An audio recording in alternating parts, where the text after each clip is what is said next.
On retrouve tout de suite l'invité de la semaine de Radio CHU. Dans le cadre de l'émission L'invité de la semaine, Radio CHU accueille Arlette Dacosta, présidente des Amis du Grand Théâtre. Elle reçoit Monsieur Michel Pilot, ancien président des Amis du Grand Théâtre, qui rend un hommage à l'artiste lyrique Georgette Matteux, décédée en 2016 et appelée le Rossignol bordelais. Mesdames et messieurs, bonjour. Je suis très heureuse d'être parmi vous. Merci à Radio CHU de me permettre de vous présenter l'association des Amis du Grand Théâtre, dont je suis la présidente depuis à peu près 6 ans. Alors cette association a été créée en 1950 par Monsieur Bertin, je crois qu'il était avocat. Non, pas avocat. Non, il était sous-directeur du Crédit Lyonnais Courtintendance. Voilà, alors je crois que j'ai dit dans une autre émission qu'il était avocat. Bon, non, absolument pas. On me pardonnera. C'était un financier. Voilà, ça date d'il y a très très longtemps, donc je n'avais pas toutes les précisions.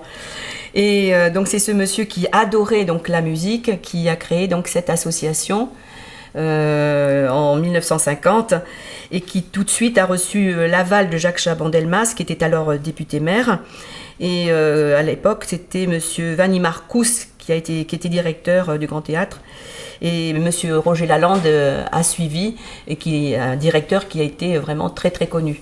Absolument. Voilà. Moi personnellement je n'ai connu que après je crois qu'il y a eu monsieur Boireau que j'ai personnellement connu.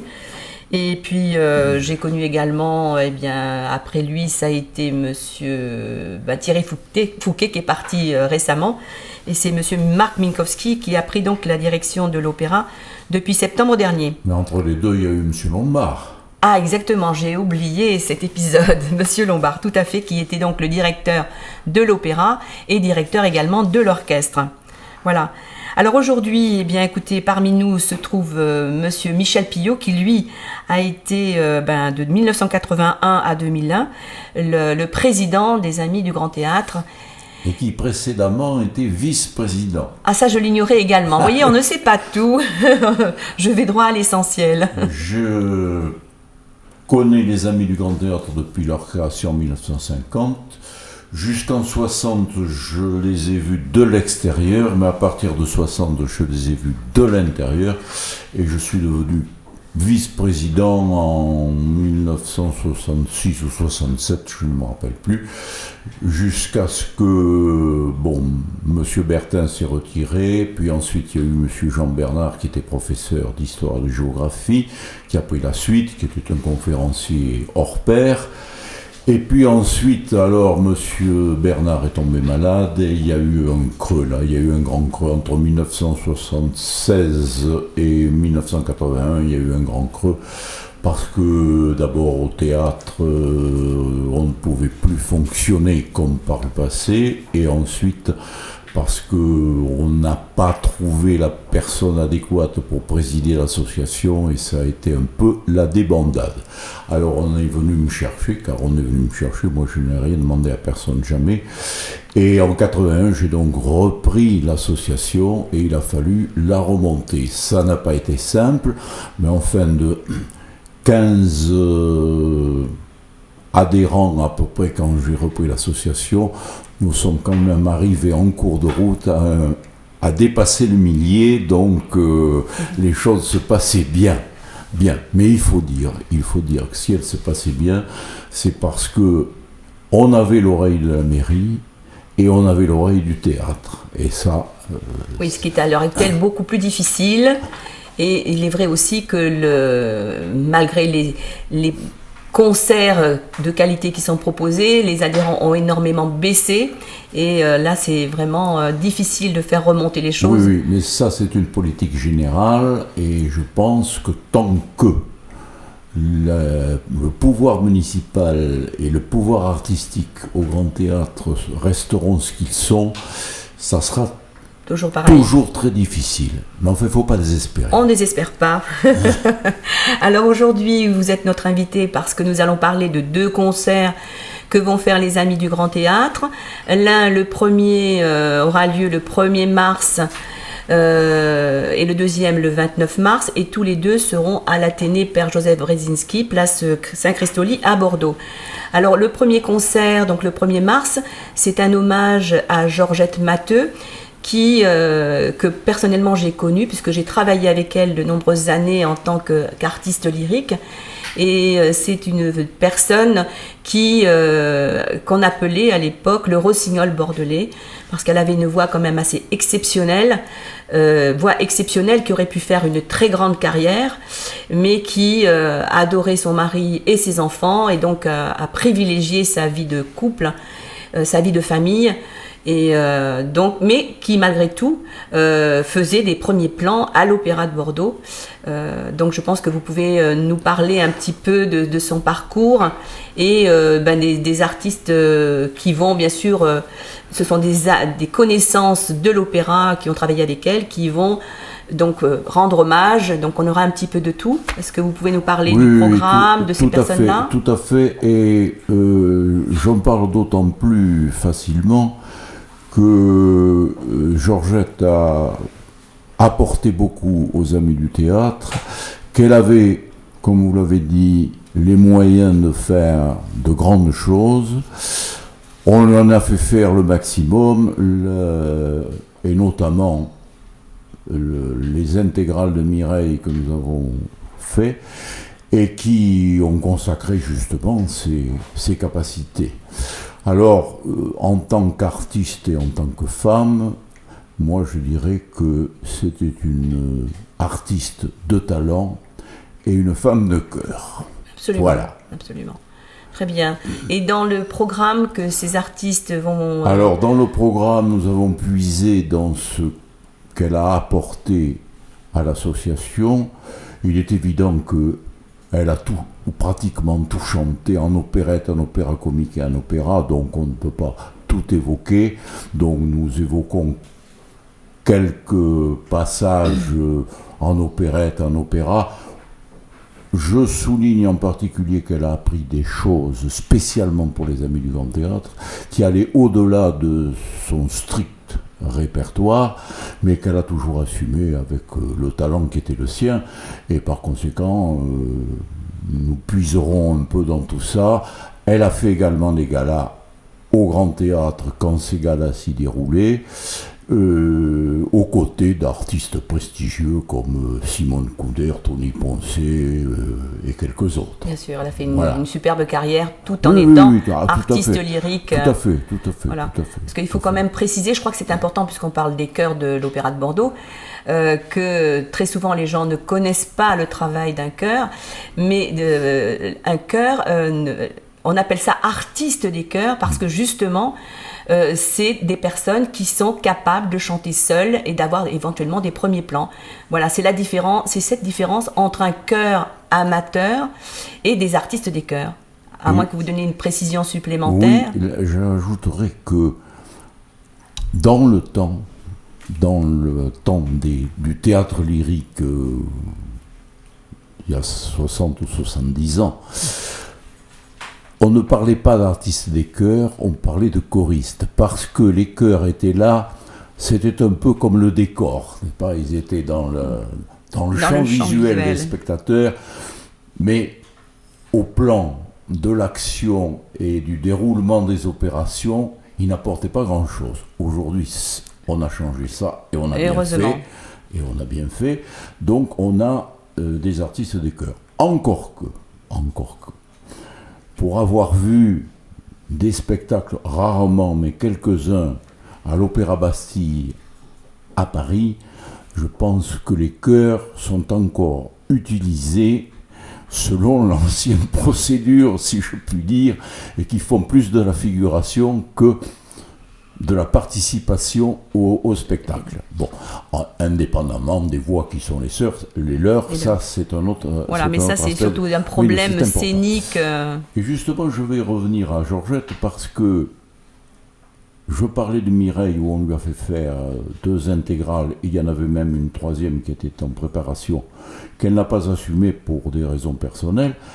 Mais ce qu'apportait Georgette justement avec sa voix, c'était des choses qui étaient exploitées jadis au Grand Théâtre. Et on parlait de Vadim Marcoux tout à l'heure.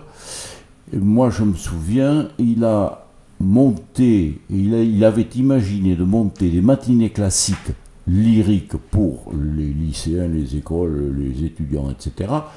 Et il avait monté un Mireille. Et il avait monté un Mireille justement avec des gens du cru. Il y avait, alors je peux les citer de mémoire, il y avait Jacqueline Laïdé, qui était aussi dans les chœurs. Il y avait Germaine Bespéa qui chantait Taven, qui était un pilier du grand théâtre. Du grand théâtre, on ne parle pas d'opéra à l'époque, du grand théâtre. Je crois que on n'y a pas perdu. Il y avait un autre artiste, Paul Grosjean, qui chantait Vincent, que l'on retrouve d'ailleurs dans un gala que Georgette a fait au Grand Théâtre, et il faisait partie de la distribution. Il y avait Lucien Catin, alors lui il était en saison ici, qui chantait Aurias, et puis il y avait alors deux piliers inamovibles du Grand Théâtre qui chantaient Ramon et Ambroise, c'était Romanin et Bernard. Alors évidemment là j'ai l'air je ne connais absolument personne. de parler d'antiquité, mais enfin c'est pour vous dire que Georgette répondait tout à fait aux critères de ces gens-là, et qu'on aurait pu, avec elle, monter des choses intéressantes. D'ailleurs, si je prends la distribution de Mireille, de ma Mireille, je dis de ma Mireille... Je précise, Mireille, pour ceux qui ne connaissent pas, c'est De Gounod, de Charles Gounod. De Charles Gounod, tiré de Frédéric Mistral. Nous avions, outre Georgette, nous avions Marielle Austin qui chantait Vincenette, donc c'est le Grand Théâtre. Nous avions Lucette Brachet qui chantait Taven, c'est le Grand Théâtre. Nous avions Jean-Pierre Torrent qui a fait très belle carrière également, une belle carrière, et qui continue d'ailleurs à chanter au théâtre. Bon, nous avions Jean-Louis Elie qui chantait Aurias. Andreloun, c'était Pierre-Henri Séché. Donc il y avait une distribution qui était quand même une distribution, sinon excellente, tout au moins de bonne qualité. De grande qualité, tout à fait. Le reste étant composé par un additif. Bon, mais voilà, c'est pour dire que souvent on va chercher très loin ce que l'on a sous la main, et c'est pour des raisons, enfin bon, je n'insiste pas, mais... alors le jour de cet hommage, vous allez passer quelques extraits. Ah, alors nous allons passer... Bon, alors d'abord il y a des artistes qui viennent chanter, bien sûr, qui vont chanter. C'est le cas d'Arlette Solaki qui va présenter... Ariette Solaki qui ne va pas chanter puisque elle est très... Il y a Maryse Guibaudot, Christian Lara, Nicolas Pasquet, Marielle Austin, Emma Cariotis et votre serviteur accessoirement. Très bien, bon. Écoutez. Et puis ensuite nous passerons des vidéos qui sont ce qu'elles sont. Alors il faut pas, je le dirais d'ailleurs, il faut pas voir ces vidéos comme des choses pointues comme on les fait aujourd'hui. Bon, bien sûr. Les moyens de l'époque n'étaient pas aussi perfectionnés qu'aujourd'hui. C'était déjà sur les bandes. Ensuite, on prenait de la salle, donc l'orchestre fait une barrière sonore. Très importante. Mais enfin, il faut voir ça et le regarder comme un document, un témoignage de ce que Georgette a pu faire et a eu l'occasion de faire. Et puis en même temps, pour certains d'entre nous, dont je suis, c'est un souvenir affectif. Voilà. Et puis c'est une reconnaissance aussi par rapport à sa famille. Mais je crois que, puisque son mari sera présent, peut-être également ses enfants. Tout à fait. Eh bien écoutez, merci donc pour ce premier concert qui aura donc lieu le 1er mars. J'espère que le public viendra nombreux. Ça serait souhaitable. Ça serait souhaitable, tout à fait. C'est une reconnaissance d'un travail qui a été fait, d'artistes qui ont mené une carrière, et si certains ont pu dire, alors je le dis, tant pis, c'est avec quelqu'un, ça m'est égal. On a dit à partir de 1990 qu'avant 1990 il ne se passait pas grand-chose au Grand Théâtre. Alors, du pas grand-chose au Grand Théâtre, on est passé à l'opéra, et à l'opéra, maintenant, c'est moins que rien. Alors, est-ce qu'on a gagné? Point Bien. d'interrogation. Bien, merci beaucoup pour cette conclusion. Eh bien, écoutez, on va vous parler maintenant d'un autre concert qui va avoir lieu, celui-là, donc le 29 mars. Et là, c'est un hommage, enfin, c'est pas un hommage, c'est plutôt revisiter les partitions ou présenter les partitions d'André Messager. Et là, avant donc de vous passer la parole, je voulais dire un petit mot sur la chanteuse que nous avons invitée, qui est Claire Baudouin, qui est une lauréate du concours international de chant Robert Massard, qui a eu dans plusieurs prix aux Amis du Grand Théâtre. Elle a eu le prix opérette, elle excelle en opérette, elle a eu le prix également Mélodie, je crois. Et cette année, elle se représente, je pense, en opéra. Voilà, donc j'espère pour elle que les choses vont bien se passer. Donc ça sera également un concert de qualité où elle va chanter énormément d'airs d'opérette. Et ce concert, on va avoir également un de vos amis, je crois, Monsieur Michel Burgard. Et Michel Burgard, justement, par curiosité, je voulais savoir comment vous le connaissiez, s'il était bordelais, et nous parler un petit peu de ce que vous allez présenter lors de ce concert. Alors d'abord, le concert en lui-même, l'idée est partie, vous le savez, de la programmation du Grand Théâtre qui était prévue avec les petites Michues, ça a été annulé, Messager. tout à fait. Bon, le programme a été modifié, mais nous avons conservé l'aspect lyrique de Messager qui a écrit beaucoup d'œuvres, et par conséquent c'est là-dessus que nous allons concentrer nos efforts avec l'aide de Claire Baudouin. Alors vous me parlez de Michel Burgard. Michel Burgard, je l'ai connu par un de nos vice-présidents qui s'occupait de la Fédération nationale des compagnies de théâtre amateurs. Et cette fédération organisait régulièrement des rencontres à Vichy, à l'Opéra de Vichy, où les compagnies venaient présenter des extraits ou des scènes, même des actes, et des pièces entières même, de certains ouvrages.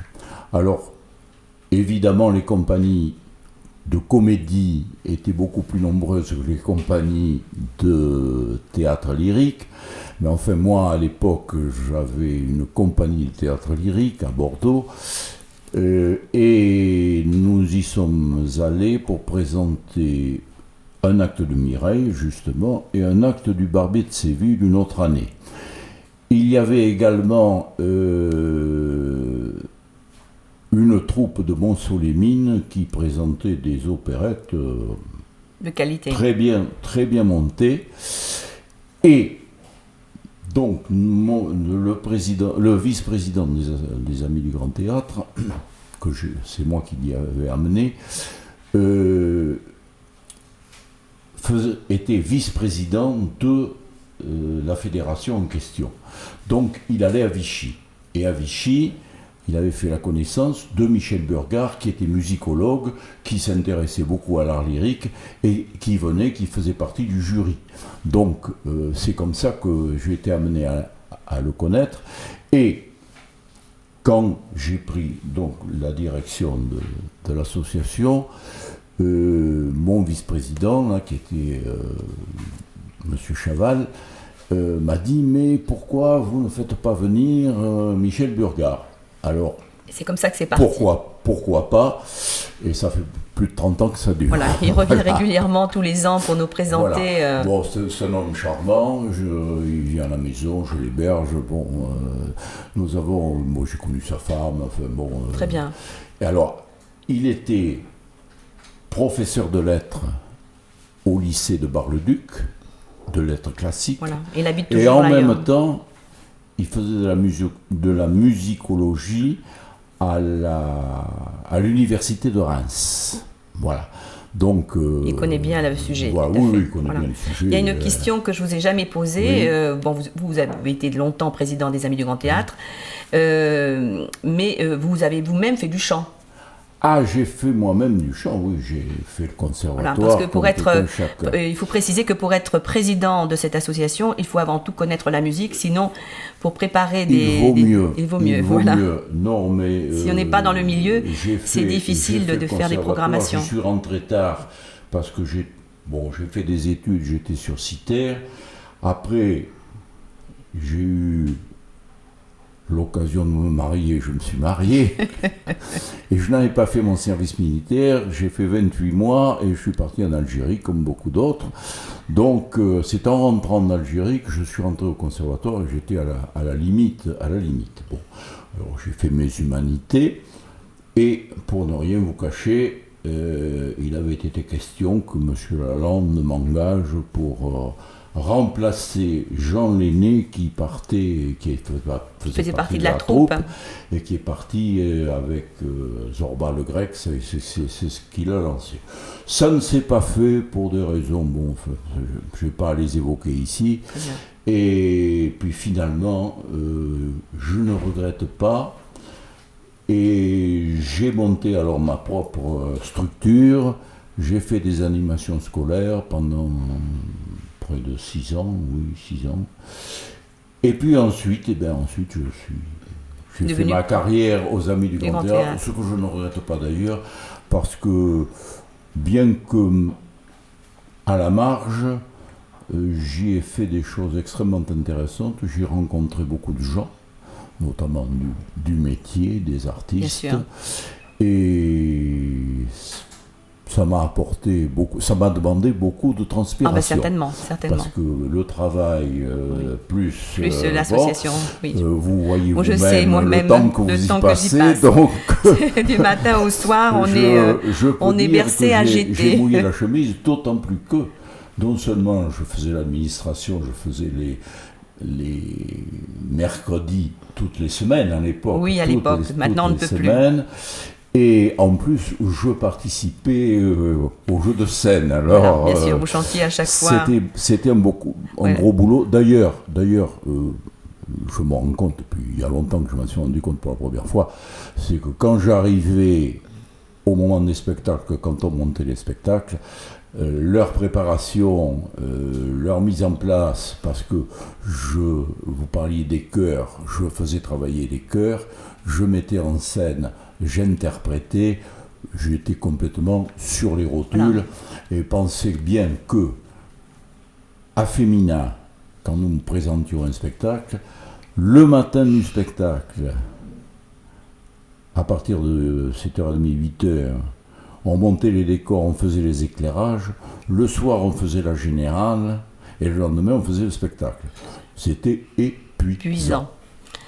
Malheureusement, et pour la voix, ça n'est pas très bon. Ah non, c'est pas bon du tout. Et malheureusement, maintenant, on ne peut plus faire ce genre de choses parce c'est que dommage. Il faut de l'argent et on n'en a pas. Je sais bien, c'est le nerf de la guerre. Ah, c'est le nerf de la guerre. Alors, donc, on revient. Quelles sont les opérettes qui seront présentées ce 30 mars? Enfin, les extraits d'opérettes. Pas toutes, mais enfin, pratiquement une grande majorité. Alors, il y a la Basoche, il y a Madame Chrysanthème, il y a Véronique, il y a Monsieur Beaucaire, il y a L'amour masqué, il y a Passionnément, il y a Coup de roulis, il y a Véronique. On va se régaler. Bon, écoutez, voilà, c'est super. J'espère que alors, le public... il y aura Claire Baudouin et ce qu'elle nous chante. Il y aura même Maryse qui va lui donner la réplique, dans les petites Michus. Et il y a évidemment des enregistrements de grandes voix qui ont servi messager. Oui, voilà. Pas simplement soprano, mais également baryton. Ah non, des hommes, puisque nous avons une femme. On se consacre aux hommes. Très bien. On est macho. Très bien. Eh bien, écoutez, Monsieur Pillot, je vous remercie. Et puis, eh bien, écoutez, j'espère que les auditeurs seront nombreux également à pouvoir venir assister à ce concert d'opérette. C'est souhaitable parce que on parle beaucoup de culture. En ce moment, beaucoup. Mais la culture, c'est devenu de nos jours une sorte de pensum. Et les gens pensent que s'ils viennent écouter de l'opérette, de l'opéra comique ou de l'opéra, ils vont s'empoisonner la vie. Absolument pas. Et je pense que ce que nous faisions qu'on continue à faire avec des moyens réduits, c'est justement pas de dépoussiérer, mais de permettre aux gens d'accéder à une culture qu'ils ignorent. Parce qu'actuellement, la culture, c'est quoi ? C'est du zim boum boum raplan, n'est-ce pas ? On s'adresse au système nerveux des gens, mais on ne s'adresse plus à leur cœur et à leur âme. C'est bien dommage, et je pense qu'il y a là un gros travail à faire, et c'est pas les pomponnettes du baroque qui vont dans ce sens. Eh bien écoutez, je pense qu'on restera sur cette conclusion. Merci beaucoup et bonne soirée à tous. Merci.